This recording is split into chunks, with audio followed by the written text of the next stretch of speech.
ला नीना एक natural phenomenon है जो पूरी दुनिया के वेदर पैटर्न्स को बहुत ज्यादा प्रभावित करता है। इसकी वजह से सेंट्रल और ईस्टर्न पैसिफिक का ओशन टेम्परेचर बहुत ज्यादा ठंडा हो जाता है, जिसका असर पूरी दुनिया के मौसम पर पड़ता है। ला नीना के समय साउथ ईस्ट एशिया और ऑस्ट्रेलिया जैसे रीजन्स में बहुत ज्यादा बारिश होती है, जबकि साउथ वेस्टर्न यूनाइटेड स्टेट्स और साउथ अमेरिका जैसे एरियाज में सूखे की स्थिति बन जाती है।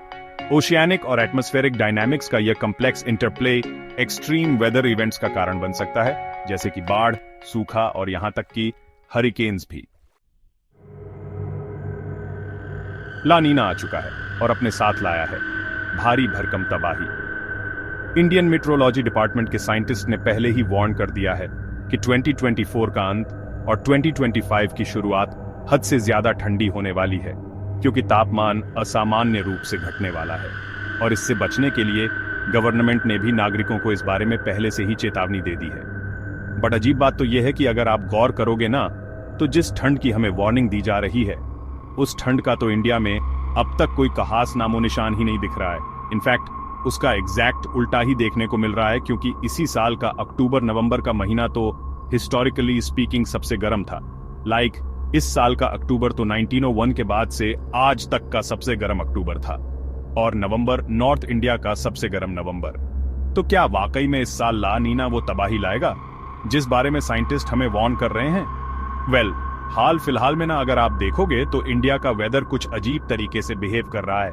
पिछले 2 दिनों की ही बात है, दिल्ली, पंजाब, उत्तर प्रदेश और हरियाणा जैसे नॉर्थ इंडिया स्टेट्स का टेम्परेचर सडन ड्रॉप हो गया, मगर दूसरी तरफ साउथ में तमिलनाडु, केरला, कर्नाटका, पौंडीचेरी और इवन बे ऑफ बंगाल के अराउंड स्टेट्स में रेड अलर्ट जारी कर दिया गया था फंगल नाम के तूफान के डर से, जो ऑलरेडी संडे रात को 2 o'clock बजे तमिलनाडु के बॉर्डर को क्रॉस कर भी चुका है।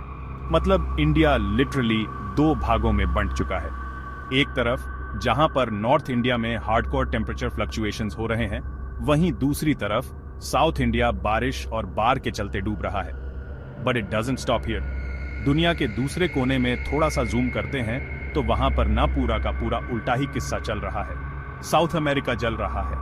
रिपोर्ट्स के हिसाब से ऐसा इतिहास में पहली बार हो रहा है कि करोड़ों एकड़ों के जंगल, जस्ट इमेजिन, करोड़ों एकड़ के जंगल आग की चपेट में हैं, जिसमें अमेजन रेन फॉरेस्ट भी शामिल है। ये तस्वीर देखना ब्राजील के साओ पालो शहर की है।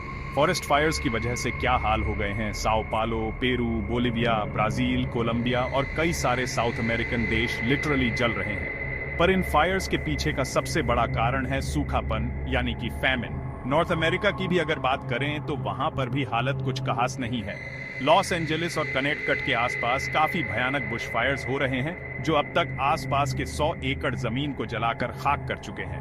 कैलिफोर्निया को तो एक बॉम्ब साइक्लोन जैसे खतरनाक तूफान ने लिटरली अंधेरे में ढकेल दिया है। जगह जगह पर पावर आउटेजेस हो रहे हैं और कुछ जगहों पर तो फेटालिटीज तक। अब जरा ध्यान से समझना, ये घटनाएं दुनिया के 2 अलग अलग कोनों में एक ही वक्त पर होते हुए जरूर दिखाई दे रही हैं, बट पता है ये सारी घटनाएं आपस में कनेक्टेड हैं। इन सभी घटनाओं के पीछे एक ही कनेक्शन है, द ला नीना इफेक्ट, और द ला नीना आ चुका है। सो आखिर ये ला नीना होता क्या है? क्यों हर जगह पर इस ला नीना की ही बातें चल रही हैं? इसका इन सारी अनकनेक्टेड लगने वाली घटनाओं के साथ क्या कनेक्शन हो सकता है? और यही ला नीना आगे जाकर इंडिया में क्या तबाही लाने वाला है? चलिए ब्रेक डाउन करते हैं इस कॉम्प्लिकेटेड से कम समझ में आने वाले कंसेप्ट को आसान शब्दों में और ढूंढते हैं इन्हीं सवालों के जवाब one step at a time, starting with what exactly is a La Nina. So well friends, एकदम आसान भाषा में अगर बताऊं ना, तो ला नीना प्रकृति का एक सा परिवर्तन यानी कि बदलाव है, जिसमें पैसिफिक ओशन के एक साइड के देशों में भारी बारिश और बाढ़ आने लगती है, तो उसके ऑपोजिट साइड के देशों में सूखा पड़ने लग जाता है। यानी कि एक साथ एकदम ऑपोजिट घटनाएं पैसिफिक ओशन के ऑपोजिट साइड वाले देशों में घटने लगती है। और बॉम्ब साइक्लोन्स और फायर्स जैसे डिस्ट्रक्टिव घटनाएं तो जो अभी अमेरिका में हो रहे हैं, ये तो बस इसका एक बाई प्रोडक्ट है। पता है, 1950 से लेकर 2023 तक कुल मिलाकर 25 बार हमें ला नीना को भुगतना पड़ा है, और इसमें से 7 बार तो हालत इतनी बुरी बन गई थी कि पूरे इंडिया भर की फसल बाढ़ और ठंड की वजह से तबाह हो गई थी, और भुखमरी की वजह से लाखों लोगों की मौत हो गई। और एक किसान ने तो फसल को बर्बाद होता देख खेत में ही दम तोड़ दिया। और यह सिलसिला अब तक रिपीटेटिवली आ रहा है। मैथमेटिकली अगर देखा जाए तो एक ला नीना इवेंट लगभग 1 से 1.5 साल तक चल सकता है, बट 1973 में वर्ल्ड मेट्रोलॉजी ऑर्गेनाइजेशन के अर्थ साइंटिस्ट ने कुछ अजीब ऑब्जर्व किया, the rarest of the rare, a triple dip La Nina. वैसे तो ला नीनास कभी 1.5 साल से ज्यादा एक्टिव नहीं रहते, लेकिन आज से 45 साल पहले 1973 में एक ऐसी अजीब घटना देखने को मिली जो एक्सट्रीमली रेयर थी। एक ऐसा ला नीना जो दुगने ड्यूरेशन तक यानी कि लिटरली 3 सालों तक चला था और इसीलिए इसे ट्रिपल डिप ला नीना बोला गया। और इंटरेस्टिंग, अभी जो 2020 से 2023 तक ला नीना चला था ना, वो इसी ट्रिपल डिप ला नीना का ही लेटेस्ट वर्जन था। बट नोवा यानी national oceanic and atmospheric administration और वर्ल्ड मीटरोलॉजी ऑर्गेनाइजेशन ही कंफ्यूज थे कि ऐसा अचानक से कैसे हो गया। कोई भी इसे एक्सप्लेन ही नहीं कर पा रहा था कि यह कैसे हुआ। पर इस वजह से ऑस्ट्रेलिया और न्यूजीलैंड में भारी फ्लड्स आए, तबाही मची और साउथ अमेरिका जलने लग गया। कोविड-19 के चलते यह न्यूज कहीं ना कहीं दब गई थी, पर ट्रिपल डिप ला नीना ने कई जाने ली और बिलियंस ऑफ डॉलर्स की तबाही मचाई। और इसीलिए यह भी कई लोगों का डर बन गया है आज कि हमें आगे का रास्ता ठीक से दिखाई ही नहीं दे रहा। कहीं इस बार का ला नीना पिछली बार से भी ज्यादा खतरनाक तो नहीं निकल जाए। और इसीलिए नोआ ने यह स्टेटमेंट जारी कर दिया कि 2024 का अंत और 2025 की शुरुआत में खतरा हो सकता है। चलो आसान भाषा में समझते हैं कि पूरा गेम क्या है। हमारे वीडियो पर देखो, पैसिफिक ओशन दुनिया का सबसे बड़ा महासागर है, राइट? ये लिटरली पृथ्वी की सतह का 1/3 हिस्सा है। इतना बड़ा एरिया होने की वजह से यह दो चीजें, नंबर 1 हमारे क्लाइमेट और नंबर 2 टेम्परेचर्स को स्ट्रॉन्ग इन्फ्लुएंस करने की ताकत रखता है। अब साइंस एकदम सिंपल है, हमारी पृथ्वी गोल घूमती है, राइट? पर क्या पृथ्वी का एक एक भाग इक्वली सेम स्पीड से गोल घूमता है? वेल, आप सोचोगे पूरी पृथ्वी ही जब एक स्पीड में रोटेट कर रही है तो सारे भाग भी तो एक ही स्पीड से रोटेट करते होंगे। वेल, ऐसा नहीं है। ला नीना का ग्लोबल इंपैक्ट बहुत ही गहरा और दूरगामी है। ये फिनोमिनन बहुत ही ज्यादा वेदर डिसरप्शंस का कारण बन सकता है, जिसमें इंटेंस स्टॉर्म्स, लंबे समय तक चलने वाले ड्राउट्स और एक्सट्रीम टेम्परेचर फ्लक्चुएशंस शामिल हैं। प्रशांत महासागर के आसपास के देश, खासकर दक्षिण पूर्व एशिया, ऑस्ट्रेलिया और अमेरिका के देश, इसके सबसे ज्यादा डायरेक्ट इफेक्ट्स का अनुभव करते हैं। दक्षिण पूर्व एशिया और ऑस्ट्रेलिया में ला नीना आमतौर पर सामान्य से ज्यादा बारिश लाता है, जिससे बाराच और भूस्खलन होता है। इसके विपरीत दक्षिण पश्चिम संयुक्त राज्य अमेरिका और दक्षिण अमेरिका के कुछ हिस्सों जैसे क्षेत्रों में अक्सर सूखे की स्थिति का सामना करना पड़ता है, जिसके परिणाम स्वरूप पानी की कमी और एग्रीकल्चरल चैलेंजेस होती हैं। इसके इकोनॉमिक और सोशल रेमिफिकेशंस महत्वपूर्ण हैं, जो फूड सिक्योरिटी से लेकर इंफ्रास्ट्रक्चर स्टेबिलिटी तक सब कुछ प्रभावित करते हैं। ला नीना इफेक्ट को समझना ग्लोबल स्तर पर इसके प्रभावों को तैयार करने और कम करने के लिए बहुत जरूरी है। तो चलिए अब हम ला नीना के हिस्टोरिकल कॉन्टेक्स्ट के बारे में जानते हैं। ला नीना इवेंट्स को सदियों से डॉक्यूमेंटेड किया जाता रहा है, जिसके शुरुआती रिकॉर्ड 16वीं शताब्दी के हैं। इन घटनाओं को सबसे पहले स्पेनिश नाविकों ने देखा था, जिन्होंने प्रशांत महासागर के पानी के असामान्य रूप से ठंडा होने पर ध्यान दिया था। समय के साथ वैज्ञानिक ला नीना की घटनाओं और वैश्विक मौसम के पैटर्न पर उनके प्रभावों को ट्रैक करने में सक्षम हुए हैं। ये देखना बहुत ही इंटरेस्टिंग है कि कैसे इन पैटर्न्स ने कृषि से लेकर मत्स्य पालन और यहां तक कि मानव प्रवास तक सब कुछ प्रभावित किया है। अब ट्रिपल डिप ला नीना के कॉन्सेप्ट पर चलते हैं। यह शब्द ला नीना की उन दुर्लभ घटनाओं को संदर्भित करता है जो लगातार 3 वर्षों तक बनी रहती हैं।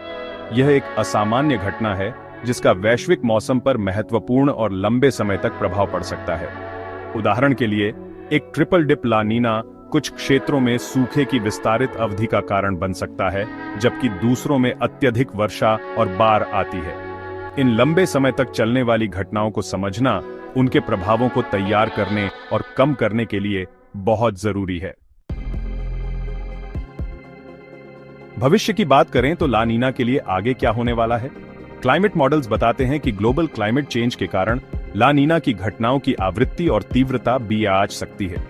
यह कई चिंताओं को जन्म देता है, खासकर उन कमजोर क्षेत्रों के लिए जो पहले से ही एक्सट्रीम वेदर कंडीशंस का सामना कर रहे हैं। आने वाले दशकों में ला नीना कैसे विकसित होगा, यह समझने के लिए और ज्यादा रिसर्च और बेहतर प्रेडिक्टिव मॉडल्स की तत्काल आवश्यकता है। ऐसा करके हम इसके प्रभावों से निपटने के लिए और अधिक इफेक्टिव स्ट्रैटेजीज डेवलप कर सकते हैं। अंत में ला नीना की घटनाओं में प्रशांत महासागर की भूमिका को समझना बहुत जरूरी है। प्रशांत महासागर पृथ्वी का सबसे बड़ा और गहरा महासागर है और इसका विशाल विस्तार वैश्विक जलवायु को नियंत्रित करने में महत्वपूर्ण भूमिका निभाता है। ला नीना के दौरान मध्य और पूर्वी प्रशांत में सतही जल के ठंडा होने के साथ साथ एटमॉस्फेरिक सर्कुलेशन में भी बदलाव होता है। ये बदलाव प्रशांत क्षेत्र से कहीं आगे मौसम के पैटर्न को प्रभावित कर सकते हैं, जो दुनिया भर के क्लाइमेट्स को प्रभावित करते हैं। प्रशांत महासागर का अध्ययन करके हम ला नीना और इसके दूरगामी प्रभावों को चलाने वाले तंत्रों के बारे में बहुमूल्य जानकारी प्राप्त करते हैं। पृथ्वी के वो एरियाज जो सेंटर यानी कि इक्वेटर के करीब है ना, वो ज्यादा तेज घूमते हैं एज कंपेयर्ड टू एरियाज जो पोल्स के अराउंड है। एक इजी एग्जाम्पल से समझाता हूं। आपने बचपन में कभी किसी लट्टू या फिर भौरे से तो खेला ही होगा। आपने नोटिस किया होगा कि जब भी आप किसी स्पीड में घूमते हुए लट्टू के सेंटर में टच करते हो तो वहां पर आपको ज्यादा फोर्स फील होता है as compared to, let's say आप उसके ऊपर टॉप के एरिया में टच करो। तो हमारे अर्थ का भी कुछ ऐसा ही हाल है। अर्थ के इक्वेटर पर फोर्स ज्यादा है और पोल्स पर कम।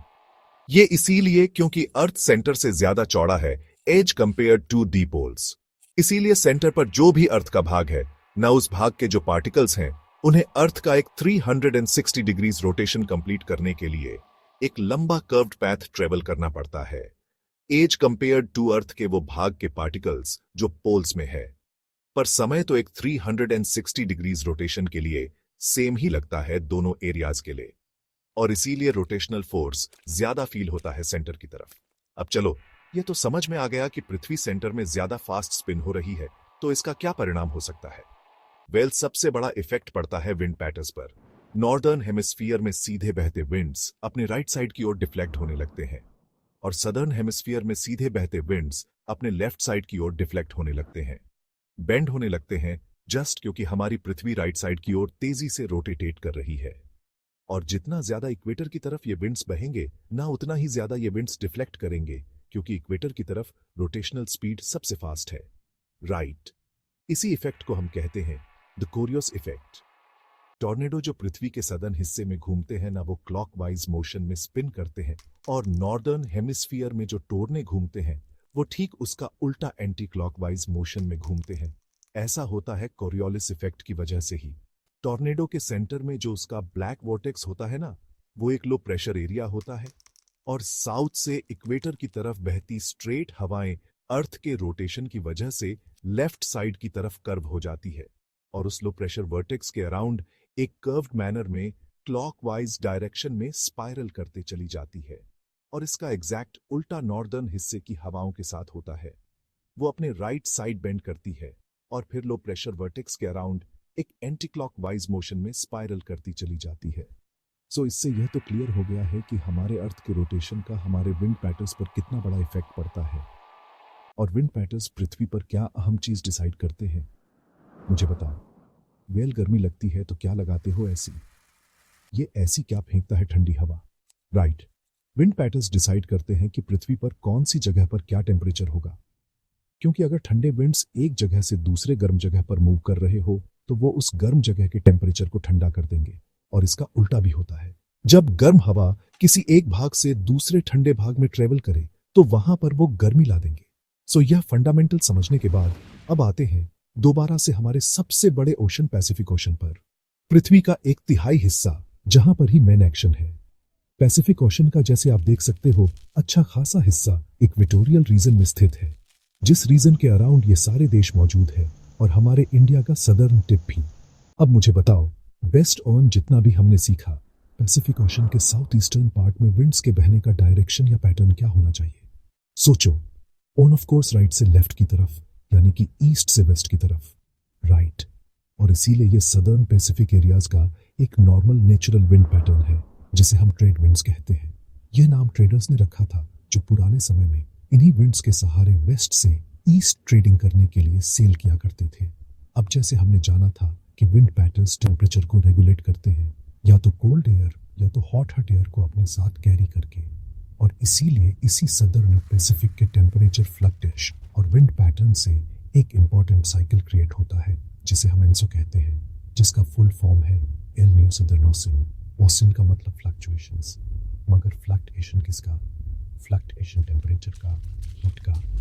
एंसोसाइकिल पृथ्वी पर सबसे strongest year two year climate fluctuation cost करने वाला साइकिल है, इसीलिए इसे ध्यान से समझना। एसो का पूरा साइकिल ना 3 फेजेस का है और 3 से 7 सालों तक चल सकता है, जिसमें फेज नंबर 1 न्यूट्रल फेज होता है, फेज नंबर 2 एल नीनो का फेज होता है और फेज नंबर 3 ला नीना का फेज होता है। इसमें न्यूट्रल फेज अकेले उतने समय तक रहता है जितने समय तक एल नीनो और ला नीना फेज कंबाइंड रहते हैं। सो चलो समझते हैं ये फेजेस कैसे क्रिएट होते हैं। सो पैसिफिक रीजन में होता क्या है ना, जैसे ही ट्रेड विंड्स ईस्ट से वेस्ट की तरफ ब्लो होती है, वो अपने साथ समुद्र के ऊपरी सतह के गर्म पानी को भी आगे ढकेले हुए चलती है। इससे वेस्टर्न रीजन्स में हॉट वाटर इकट्ठा होने लगता है और ईस्टर्न रीजन्स का पानी ठंडा होने लगता है। क्योंकि ऊपर के लेयर्स का गर्म पानी आगे ढकेला गया तो नीचे के लेयर्स का ठंडा पानी ऊपर सतह पर आ जाता है। अब डिपेंडिंग अपॉन पैसिफिक ओशन का टेम्परेचर कितना है डिसाइड होता है कि कौन सा एंसोसाइकिल का फेज आएगा। अगर पैसिफिक ओशन का तापमान एवरेज के करीब है तो यह न्यूट्रल स्टेट कॉज करेगा। अगर ट्रेड विंड्स कमजोर है और वह गर्म पानी को ईस्ट की तरफ ढकेल ही नहीं पा रहे तो ये एल नीनो फेज कॉज करेगा। और अगर ट्रेड विंड्स बहुत ही ज्यादा पावरफुल है और ज्यादा ही तेजी से गर्म पानी को वेस्ट की तरफ ढकेल रहे हैं तो पैसिफिक ओशन और ज्यादा कूल हो जाएगा, एवरेज से ज्यादा कूल हो जाएगा और ये ला नीना फेज कहलाया जाएगा। हवा के पैटर्न तापमान को कैसे नियंत्रित करते हैं, यह एक जटिल लेकिन महत्वपूर्ण विषय है। हवा का प्रवाह धरती के विभिन्न हिस्सों में तापमान में बदलाव का कारण बनता है। गर्म हवा ऊपर उठती है और ठंडी हवा उसकी जगह लेती है, जिससे तापमान संतुलित रहता है। यह प्रक्रिया मौसम और जलवायु को भी प्रभावित करती है। प्रशांत महासागर और हवा के पैटर्न का गहरा संबंध है। प्रशांत महासागर का विशाल क्षेत्र हवा के प्रवाह को प्रभावित करता है। इसके कारण समुद्र की सतह का तापमान और मौसम के पैटर्न बदलते हैं। इस महासागर में होने वाले परिवर्तन वैश्विक जलवायु पर भी असर डालते हैं।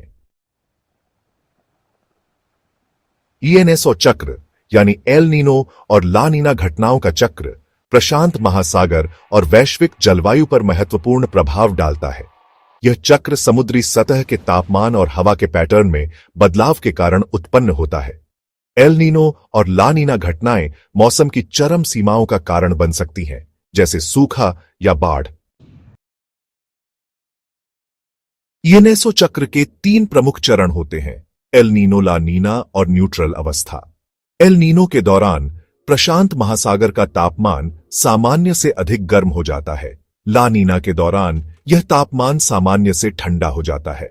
न्यूट्रल अवस्था में तापमान सामान्य स्थिति में रहता है। इन चरणों का मौसम और जलवायु पर व्यापक प्रभाव पड़ता है। अब ध्यान देना, लानिया फेस में पैसिफिक ओशन तो कूल हो गया, मगर सारा गर्म पानी तो वेस्टर्न रीजन्स में इकट्ठा हो गया ना। तो इससे क्या होगा? इससे इन रीजन्स में एक हाई प्रेशर जोन बन जाएगा, एक ऐसा जन जो तेजी से अपनी तरफ बारिश के बादलों को अट्रैक्ट करने लगेगा। और एग्जैक्टली उसके अपोजिट साइड में, यानी कि अमेरिकास में, यह कोल्ड वाटर्स की वजह से लो प्रेशर जोन क्रिएट होगा, जो बादलों को दूर भगाए और सूखा कॉज करेगा। इसीलिए La Nina India, Indonesia, Malaysia, Philippines, Thailand जैसे वेस्टर्न पैसिफिक देशों में तेज बारिश लाता है, तो वहीं पर अमेरिकास में यह सूखा और ठंडा मौसम क्रिएट करता। तो आपको समझ में आ रहा होगा कि इंडिया के साउथ में बिन मौसम की बरसात आज के तारीख में क्यों हो रही है, तूफान क्यों आ रहे हैं और यह बाढ़ क्यों ला रहे हैं। 2024 में इंडिया ऑलरेडी 3 मेजर साइक्लोन्स को फेस कर चुका है, जिससे अभी भी हम पूरी तरीके से रिकवर नहीं कर पाए। हमने खतरनाक साइक्लोन्स देखे, जैसे साइक्लोन रेमाल, जो मई 24 से मई 28 तक चला ओडिशा में, जिसने 84 लोगों को मार दिया, 2500 घर बर्बाद कर दिए और जिस वजह से 1 लाख लोगों को रेस्क्यू करना पड़ा, शिफ्ट करना पड़ा। दूसरा मेजर साइक्लोन था साइक्लोन आसना, जो अगस्त 25 से सितंबर 3 तक मध्य प्रदेश में चला। 50 लोग मारे गए और 40,000 लोगों को रेस्क्यू किया गया। तीसरा बड़ा साइक्लोन था साइक्लोन दाना, जो अक्टूबर 24 से 25 तक ओडिशा और वेस्ट बंगाल में चला, जिसमें गवर्नमेंट ने सही समय पर एक्शन तो ले लिया, जिस वजह से सिर्फ 4 ही कैजुअल्टीज हुई, मगर 8 लाख लोगों को इवैक्यूएट किया गया और 50-100 घर बर्बाद हो गए। और इवन अभी जस्ट लेट नवंबर से ही इंडियन मीटरोलॉजी डिपार्टमेंट साइक्लोन फिंगल के बारे में वर्ण कर रही है। सदर्न स्टेट्स को जैसे तमिलनाडु, कर्नाटका, केरला, पांडिचेरी और इवन बे ऑफ बंगाल के अराउंड के रीजन्स में भी काफी सारे अलर्ट्स इशू किए गए हैं। हमें फ्लड्स, मडस्लाइड्स, लैंडस्लाइड्स और क्लाउड बर्स्ट की वार्निंग दी जा रही है। और जब तक यह वीडियो लाइव हो जाएगा, कितने इंसिडेंट्स तो ऑलरेडी घट भी चुके होंगे। और ये साइक्लोनिक वाले इवेंट्स सिर्फ इंडिया तक ही सीमित नहीं है, हां, बल्कि बाकी के वेस्टर्न पैसिफिक रीजन के और भी कई देश हैं, जैसे इंडोनेशिया, फिलीपींस, मलेशिया, इनमें भी सिमिलर घटनाएं देखने को मिली है। इंडोनेशिया ने भी इस बार कई बहुत ही भयंकर फ्लड्स का सामना किया है। एक तो जस्ट अभी लास्ट वीक ही सुमत आइलैंड में घटी। इन घटनाओं के पीछे भी ला निनिया का ही इन्फ्लुएंस है। वर्ल्ड मीटरोलॉजी ऑर्गेनाइजेशन के साइंटिस्ट के कैलकुलेशंस के हिसाब से इंडोनेशिया 2050 तक तो डूब जाएगा, क्योंकि उसके आसपास का सी लेवल बहुत तेजी से बढ़ रहा है, लगभग 10 सेंटीमीटर पर ईयर। और यह सब बस अकेले ला निनिया के ही वजह से है। दूसरी तरफ दुनिया के दूसरे कोने में लानिया अलग ही प्रॉब्लम्स क्रिएट कर रहा है। साउथ अमेरिका में सूखा पड़ गया है और वह लिड जल रहा है। और यह कोई एजाज मिशन बिल्कुल नहीं है। ब्राजील के एक शहर साओ पालो की दिन की एक तस्वीर है। जंगलों में लगी आग के धुएं की वजह से यह हाल हो गया है। क्यों नहीं, 32 लाख एकड़ के जंगल ब्राजील में आज के तारीख में जल रहे हैं। साउथ अमेरिका के अकेले बोलीविया देश में 17 करोड़ एकड़ के जंगल जल रहे हैं। पैराग्वे में लगभग 5 लाख एकड़, अर्जेंटीना में 1 लाख एकड़। ऐसे कई साउथ अमेरिकन देशों का यही हाल है। कई एनवायरमेंटल एक्सपर्ट्स यह कह रहे हैं कि अजोन रेन फॉरेस्ट का लिटरली 25% हिस्सा तबाही में है, जिससे यह रेन फॉरेस्ट पृथ्वी का जिसे लंग्स कहा जाता है ना, एक ऐसे पॉइंट तक पहुंच चुके हैं जहां से वापस रिकवर कर पाना एक्सट्रीमली मुश्किल होने वाला है। अब वापस से आते हैं इंडिया में कई सारे न्यूज रिपोर्ट्स यह बोल रहे हैं कि इस साल बहुत ही खतरनाक ठंड होने वाली है, right. In fact Indian meteorology department का खुद का यह कहना था सितंबर तक। And one of the reasons was because La Nina की वजह से नॉर्दर्न बेल्ट में प्रेसिपिटेशन बढ़ जाता है। सो नॉर्दर्न बेल्ट में वैसे ही ठंडी होती है और साथ में प्रेसिपिटेशन भी बढ़ जाए तो टेम्परेचर काफी ठंडा हो जाएगा। बट यू नो विहाट, अभी जस्ट 2 दिसंबर को ही लेटेस्ट अपडेट आया है उनके तरफ से ही कि वी वर रॉन्ग। दिसंबर महीना भी वर्म ही रहने वाला है और शायद से पूरा का पूरा विंटर भी वर्म ही गुजरेगा। और यही है गाइस मेरे वीडियो का सबसे बड़ा कंसर्न, और साथ ही दुनिया भर के क्लाइमेट साइंटिस्ट का भी। नवा, जो कि one of the most advance climate and temperatures track करने वाली अमेरिकन ऑर्गेनाइजेशन है, याद है उसने जस्ट 2 साल पहले ही ट्रिपल डिप ला नीना जैसे बड़े रेयर इवेंट को ही मिस कर दिया था। और इवन अभी भी अगर आप फोरकास्ट देखोगे ना, तो अलग अलग कंट्रीज ने अलग अलग प्रिडिक्शंस किए हैं दिसंबर और जनवरी के महीनों के लिए, और इनके वैल्यूज में काफी डिफरेंसेस हैं। आमडी कभी बोलता है कि इस साल ना कड़ाके की ठंड होने वाली है, तो फिर कभी बोलता है कि वी आर सॉरी, हम गलत थे, विंटर काफी वर्म होगा। सच तो यह है ना कि वेदर सिस्टम्स को आज डिक्ट कर पाना एक्सट्रीमली मुश्किल हो गया है। पता है क्यों? Well, climate change. इंसानी सभ्यता अपने आधुनिकता और इंडस्ट्रियलाइजेशन से बहुत ही ज्यादा एक्स्ट्रा हीट प्रोड्यूस कर रही है, जिसे वातावरण में रेडिएट कर दिया जाता है। ये एक्स्ट्रा हीट, जिसका कोई ठोस हिसाब हमारे पास नहीं है, वेदर सिस्टम्स के साइकिल को इफेक्ट कर रहा है इस तरह से कि सटीकता से प्रेडिक्सी होते जा रहा है। एक तो वैसे ही इन केसे थियरी और बटरफ्लाई इफेक्ट लागू रहता है, यानी कि एक छोटे से इफेक्ट का एक बड़ा सा काउंटर इफेक्ट हो सकता है। और ऊपर से अब हम यह सब अनअकाउंटेड क्लाइमेट चेंज को घास डाल रहे हैं। इस वजह से वेदर सिस्टम्स को प्रेडिक्सी में मैंने एक बहुत ही इंटरेस्टिंग पैटर्न को नोटिस किया। सो सवाल यह है कि क्या साल 2025 ठंडा साल होगा या गर्म साल होगा? वेल, ये देखना, जब भी ट्रिपल डिप ला निनिया हुआ ना, उसके खत्म होने के 2 सालों बाद हमेशा ग्लोबल टेम्परेचर हिस्टोरिक बढ़ा ही है। सो speaking about the year 2025 in general, अच्छा चांस है कि ग्लोबल टेम्परेचर हाई ही रहने वाला है। अब इंडिया के कॉन्टेक्स्ट में ये हाई कितना हाई होगा ये तो वक्त ही बताएगा। विद दैट सेड, हमें क्लाइमेट चेंज को सीरियसली लेना ही होगा, वरना यह हमें लिटरली अनअवेयरनेस के अंधेरे में ढकेल सकता है और किसी भी शहर में साओ पालो जैसे अंधकार को ला सकता है। Thanks for watching. जय विज्ञान, जय हिंद।